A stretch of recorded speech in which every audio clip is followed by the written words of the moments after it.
O exército israelense pediu aos moradores da cidade de Gaza e arredores que deixem suas casas em direção ao sul. O pedido expira daqui a poucos minutos, às 6 horas da tarde, pelo horário de Brasília. O porta-voz do exército israelense afirmou que a evacuação é para a própria segurança dos habitantes da faixa de Gaza e recomendou que as pessoas só voltem à cidade quando o governo israelense permitir. No entanto, o Hamas exigiu que a população ignore a ordem israelense e permaneça em suas casas. Também nesta sexta-feira, o grupo terrorista libanês Hezbollah assumiu a autoria de ataques a 4 locais diferentes em Israel. O pronunciamento aumentou o receio de que a facção xiita entre no conflito do Oriente Médio ao lado do Hamas, abrindo uma segunda linha de frente no norte de Israel, que faz fronteira com o Líbano. Alexandre Garcia, muito boa noite. Seja bem-vindo aqui em Oeste Sem Filtro. Pelo menos aí 1.100.000 pessoas moram na região norte aí da faixa de Gaza. Eu vou até pedir para a produção exibir um mapa para a gente localizar, né, essa região. Está aí, então, temos na tela da faixa de Gaza, na parte norte, onde há a maior concentração da população da faixa de Gaza, né? 1.100.000 pessoas já começaram, milhares de civis já começaram a se deslocar da região a pé, de carro, em motos, caminhões. Mas é claro, né, Alexandre, é uma zona de guerra, é uma zona perigosa, uma zona caótica.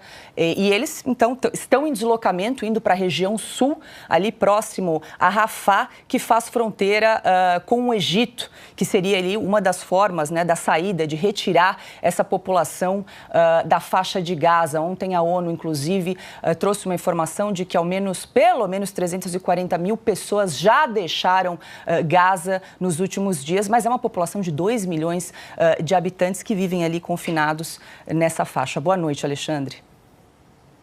Boa noite, Paula, querida Ana Paula, Silvio, meu amigo Augusto. Olha, um pouquinho de recordações de quem já viveu muito. Em 1959, eu servia o Exército Brasileiro e estava havendo seleção para a gente ir para Gaza, integrando a Força de Paz da ONU. Isso foi em 1959. E a briga continua. Eu depois cobri guerra, né? Estive no fronte, como eu já contei na última sexta-feira, né? Foi no norte. Havia lá um Hezbollah, não era Hezbollah, mas fazia a mesma coisa, atacava Israel pelo norte. Israel teve que entrar no Líbano, eu entrei junto com as forças de defesa de Israel.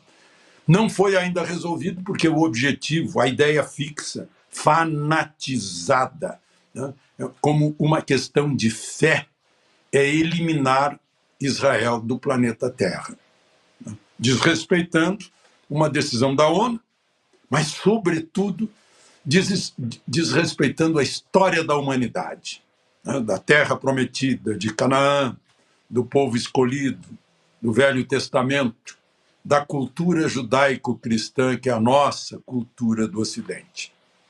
E continua até hoje, mas parece que o terror, a crueldade, a cabeça sanguinária, parece que agrava mais. Essa incursão do outro sábado, matando bebê, levando criança, meninos como reféns, né? A surpresa, o planejamento por 2 anos para fazer esse ataque, e vai ser infrutífero. Israel já enfrentou muito mais do que isso. Já enfrentou todos os inimigos árabes que se uniram, e hoje muitos fizeram a paz com Israel, né? Inclusive principalmente o vizinho Egito. E Israel venceu, ou melhor, sobreviveu. O Holocausto nazista ensinou Israel a sobreviver.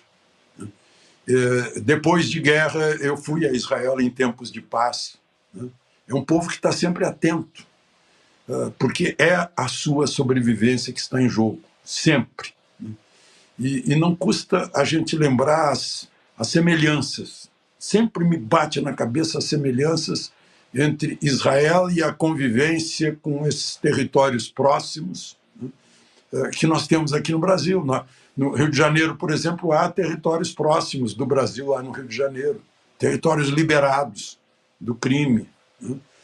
E a gente não resolve nunca. Está ao mesmo tempo de busca de solução e a gente não resolve. A ONU decidiu que haveria um Estado palestino e um Estado israelense. No ano seguinte, os israelenses tomaram a iniciativa e refundaram Israel. E os palestinos, Cisjordânia principalmente, ficaram do lado de cá do Jordão, quando deveriam ficar dos dois lados do Jordão. E ficou essa faixa de Gaza, que até hoje é um foco. O Hezbollah trata de abrir outro foco no norte. Não vai ter êxito, porque isso reforça cada vez mais Israel. Agora, a humanidade vê isso e permanecer omissa, indiferente, ou apoiar a crueldade, aí é que a gente cai para trás. Aí é que fica difícil de a gente entender o âmago do ser humano que finge não ver uma coisa dessas. Paula. Ana Paula Henkel, muito boa noite. Seja bem-vinda. Alexandre Garcia trouxe aí um contexto histórico da região do Oriente Médio. E é importante a gente frisar que a região aí da faixa de Gaza nem sempre foi governada pelo grupo terrorista Hamas. Eu vou pedir para a gente exibir novamente na tela o mapa da faixa de Gaza, que é uma faixa ali muito estreita, são 41 quilômetros de extensão, né? E para lembrar que primeiro os otomanos, né, estavam na região, depois os britânicos, depois o Egito controlou a região da faixa de Gaza. Aí Israel, com a Guerra dos 6 Dias, lá em 1967, assumiu o poder da região de Gaza, isso até 2005, quando então Israel se retira dessa faixa de Gaza, e aí quem assume é a Autoridade Palestina, comandada pelo Fatah, e em 2006, então, o Hamas, o grupo terrorista Hamas, assume o poder em definitivo e instala o terror na faixa de Gaza. Acho que é importante a gente trazer esse contexto histórico nesse momento. Boa noite, Ana. Boa noite, Paula. Boa noite, Silvio. Boa noite, sexta-feira, dois mestres, Augusto, Alexandre Garcia. Muito boa noite, a nossa audiência maravilhosa. Eu queria puxar, Paula, já que estamos falando de um contexto histórico, né? Já que colocamos o mapa aí. Importante demais o que o Alexandre disse, e agora esse mapa, porque nós estamos vendo hoje, sexta-feira, aqui nos Estados Unidos, uma outra barbárie, né? Não tão grave e sanguinária como a de sábado, mas uma barbárie ao povo judeu e uma barbárie à história. Nós estamos vendo universidades lotadas de manifestações pró-Hamas. Muitos pró-Palestina,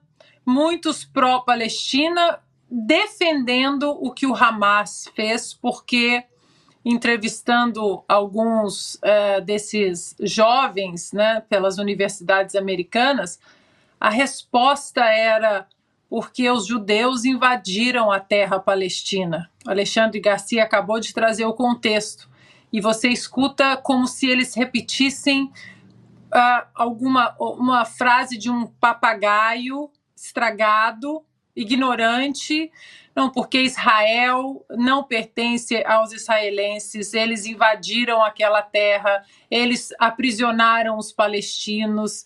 E aí, eu puxei rapidamente aqui da memória que eu me lembrei de uma pesquisa de 2020, lembrando que 2020, Donald Trump já estava na Casa Branca há quase 4 anos, e há quase 4 anos o que nós ouvimos aqui, como aconteceu no Brasil também, nazista para cá, nazista para lá, para todos aqueles que discordavam, né, e discordam até hoje dessa agenda da esquerda nefasta. Aliás, Silvio, belíssima capa, belíssima reportagem, muito, muito importante.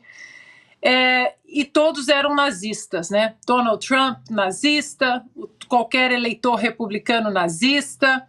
E aí eu fui buscar uma pesquisa que foi publicada na NBC News, inclusive, é fácil de encontrar, se você quiser encontrar mais detalhes. Mas a pesquisa de 2020, vejam só isso, a pesquisa foi feita nos 50 estados americanos com adultos abaixo de 40 anos de idade. 63% não tinham a menor ideia de que o nazismo havia matado 6 milhões de judeus. 63%. 50% não sabiam que chegava a 2 milhões. E 50% não sabiam dos campos de concentração. Então, como é fácil a manipulação, né? Pela esquerda nefasta, pelos discípulos da escola de Frankfurt, né? Pelos discípulos de Saul Alinsky, como Barack Obama, por exemplo. Como é fácil a manipulação quando você tem nas suas mãos um solo fértil e ignorante. Você coloca ali tudo que você quiser. E, nesse caso, a doutrinação ela já vem quase da escola, né? Por isso que é tão importante lutar contra a doutrinação nas escolas. Então é isso, Paula. Dentro desse contexto todo, ouvimos durante 4 anos aqui, depois 4 anos nos Estados Unidos. Você é nazista por isso, você é nazista porque você não concorda comigo. E hoje, essas mesmas pessoas, há 6 dias, estão batendo palmas para o novo genocídio de judeus. Augusto Nunes, boa noite. Hoje entramos, então, no 7º dia dessa guerra do terror. O que se discute hoje é o exército israelense fazer uma incursão terrestre na faixa de Gaza. Então, o governo israelense deu aí um ultimato, né? 24 horas para a população do norte da faixa de Gaza se deslocar para o sul. Esse prazo está acabando, já deve ter...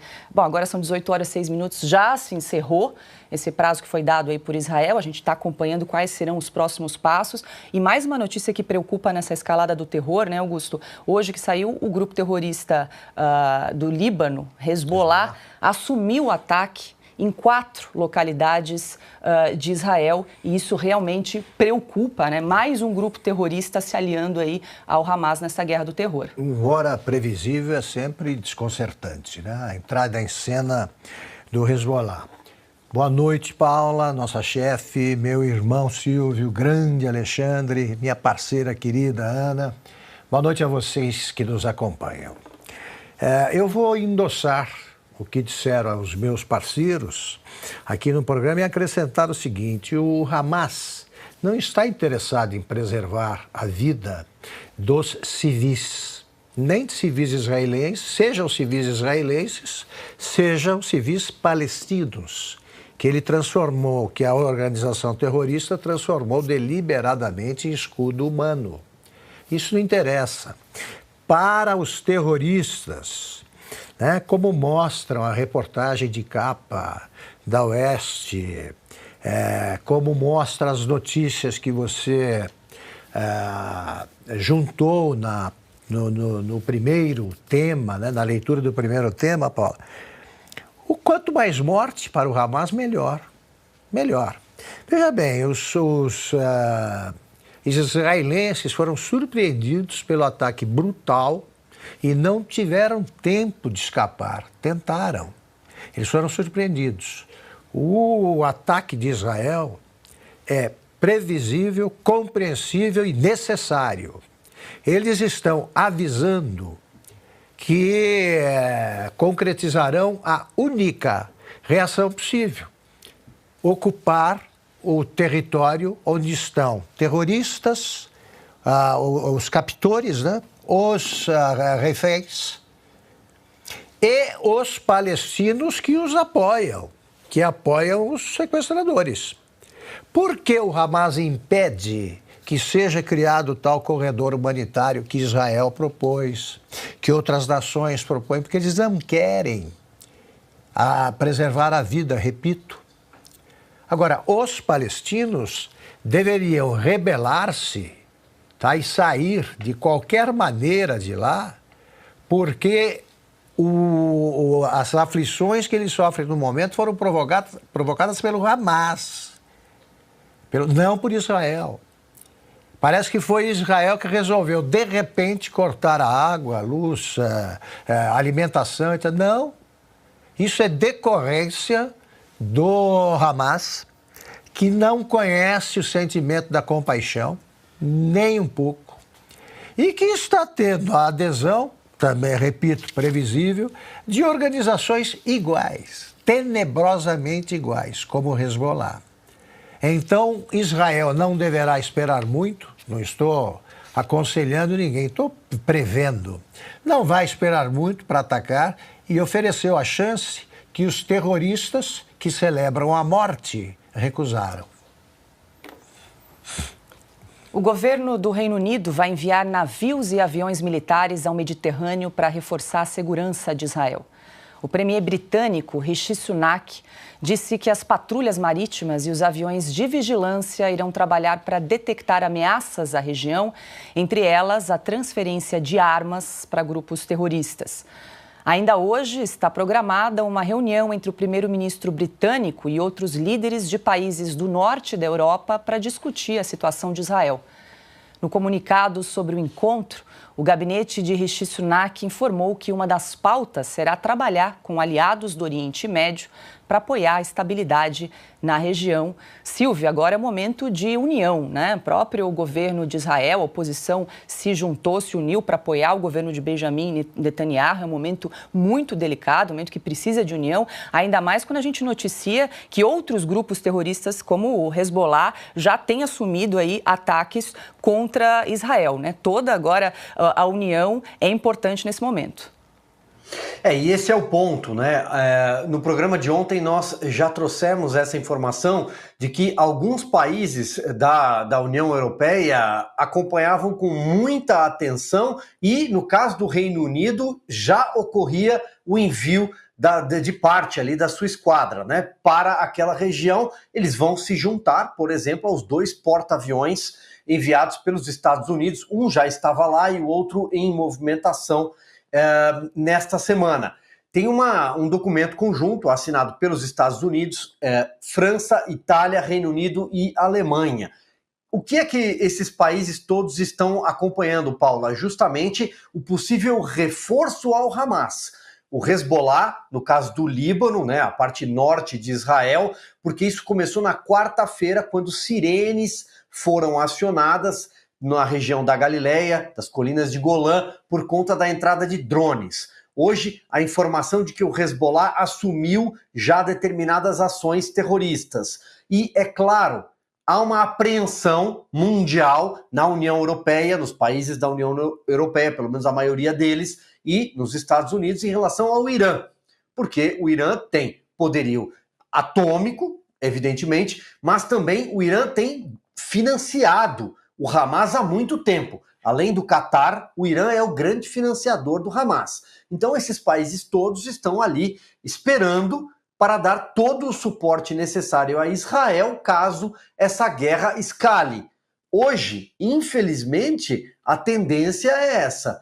Aparentemente, com essa ação já assumida pelo Hezbollah, há uma ideia de que talvez essa guerra ganhe um patamar, suba de piso, o que evidentemente nós todos desejamos o contrário. Mas caso ocorra, o mundo vai deixar claro de que lado está, menos o Brasil.